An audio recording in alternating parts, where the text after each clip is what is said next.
could just go off, sort of into a state of, sort of total suspension. Sort of if everything is going well, it's the most marvellous feeling.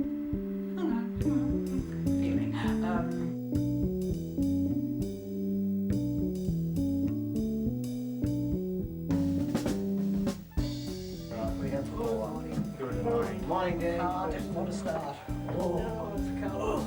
It's cold. Morning, Jenny.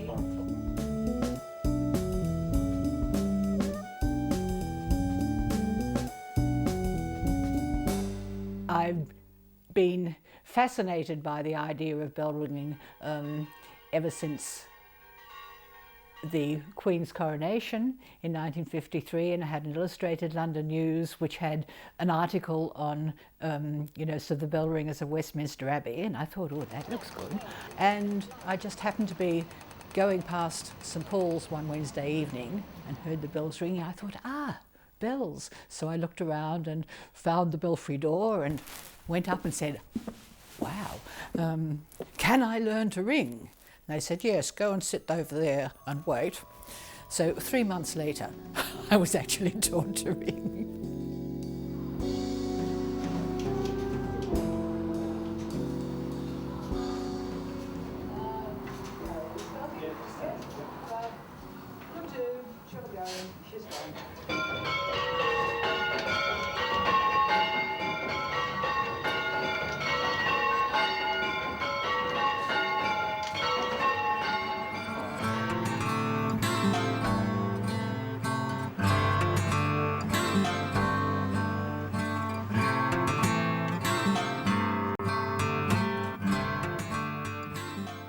I've been told that the first time I heard bells ringing was when I was 2, and my family went on holiday to Hobart, and my parents couldn't get me to sleep because of the sound of the bells. The St David's Cathedral kept ringing and kept me awake. Every time they tried to leave me, they thought I was asleep, but I kept saying bell, bell. And I was 2 then, so it must have been something that stuck in my head.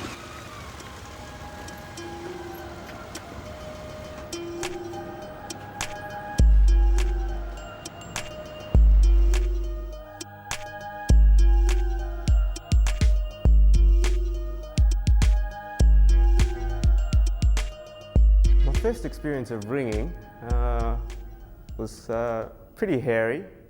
I mean, these bells weigh something like 200, 300 kilos, and they're like a motor car, and if you don't know how to handle it, it can give you can hurt you.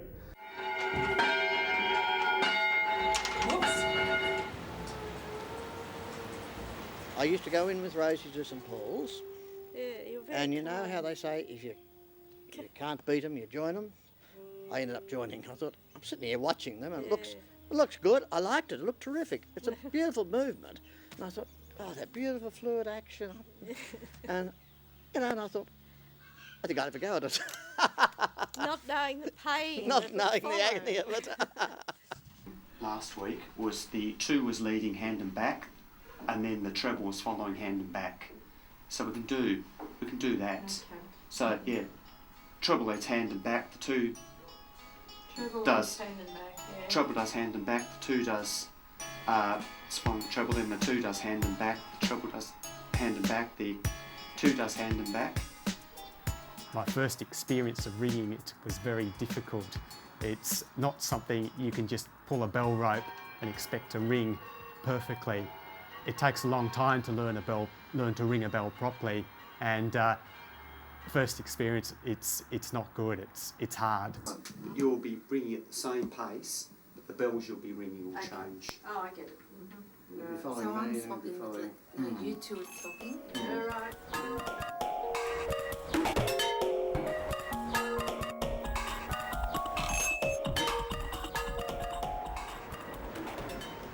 Physical strength is not a requirement, although you look at the size of these bells, the heaviest bell weighing around 1,500 kilos. Because of the way that they're rung, it only takes a very small pull to bring it off the balance and tip it over and get it swinging. The really difficult part is in fact hearing your bell in relation to the other bells and adjusting the physical effort to, as to what you're hearing. You were too fast and you two weren't close enough. In full circle change ringing, because the bell swings back and forth in 360 degrees, it's virtually impossible to get to play conventional music where you have quavers and crotchets and different speed notes. So what we do is ring in sequences, usually descending down the scale. That descending scale is what we call rounds. We call that chord changes when the conductor calls the changes out manually, and we call that methods when everyone memorises where to move and everyone moves automatically to their appropriate positions. 2 follows triplet hand and 3 follows triplet backstroke. Believe me, on 4 bells you've got 24 possible changes, on 5 bells 120, on 6 bells 720, on 7 bells 5,040, on 8 bells 40,320, and after that it's fairly academic. Ring basically for over 3 hours to get a peal.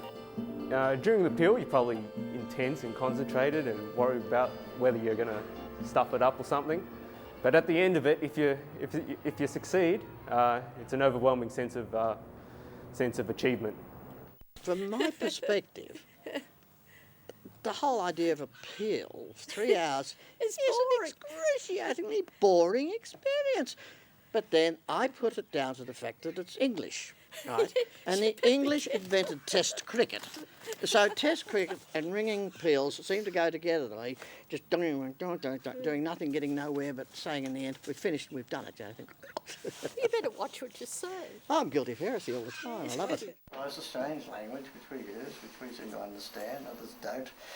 Except when Jenny comes into the tower and no one understands. She's got her own way of putting things off. Follow the treble down! Follow the treble! Follow me down! Helps. Helps! Point your thumbs towards your toe and try and put your thumb.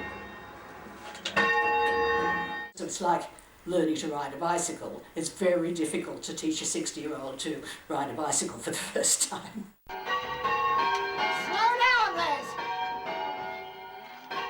To them it is so easy. They say, but I can't see why you can't do that. Why can't you kick the football? And you say, well, I just don't happen to have the whatever it's needed for it. And it's a bit like that. Because they say, but it's so easy. And you say, yeah, but when you're doing it for 40 years, it is. But for people who've been doing it for 10 years, it's not easy. So if you don't get it together here, you're certainly going to be in trouble when you get it for longer run.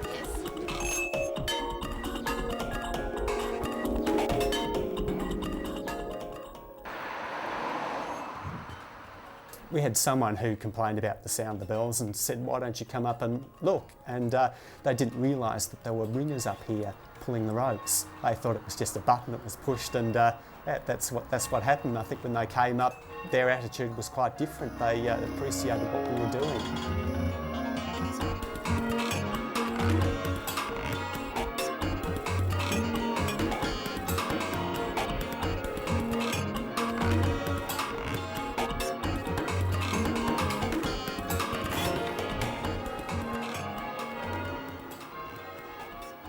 Bell ringing was, since its inception, a secular activity. Had nothing to do with the church, other than actually ringing for the services. You'd often find that bell ringers through times would actually ring for the service and then quickly duck out the back way to avoid the service. It is a church, but there aren't many people here who come to the church. Bell ringing is something different. People come here because they like bell ringing. I mean, we don't have bell ringers, tend not to, most of them don't go to church, but also many of the parishioners don't ring the bells. So it probably works both ways. Although we do ring for the Sunday service, and that is really the focus of our ringing, I think that's what we're here for ringing for God. Grant, O Lord, that whosoever shall be called by the sounds of the bells to thine house of prayer may enter into thy gates with thanksgiving and unto thy courts with praise. Through Jesus Christ our Lord. Amen.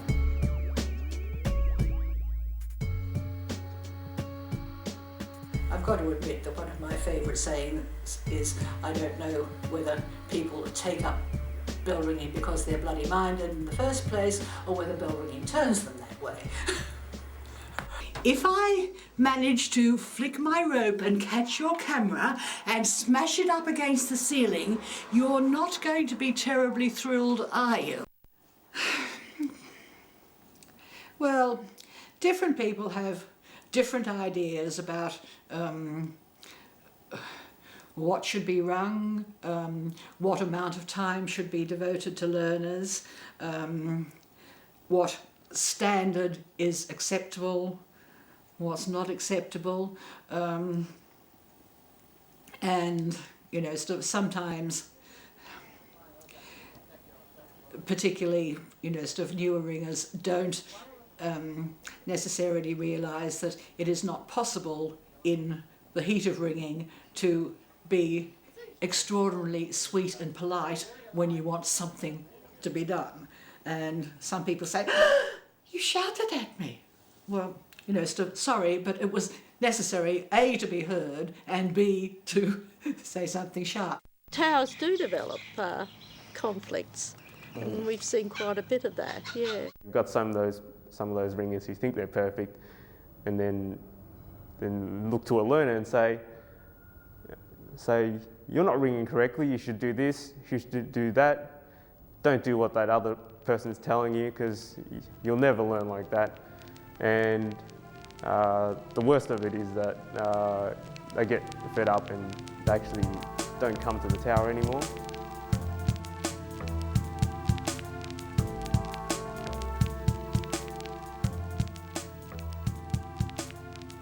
I think we need to lighten up. Yeah, I we really lighten think up. at bell ringing we need to lighten up a bit. Oh, it's deadly serious. It's a bit too, Po-faced. Po-faced, yes.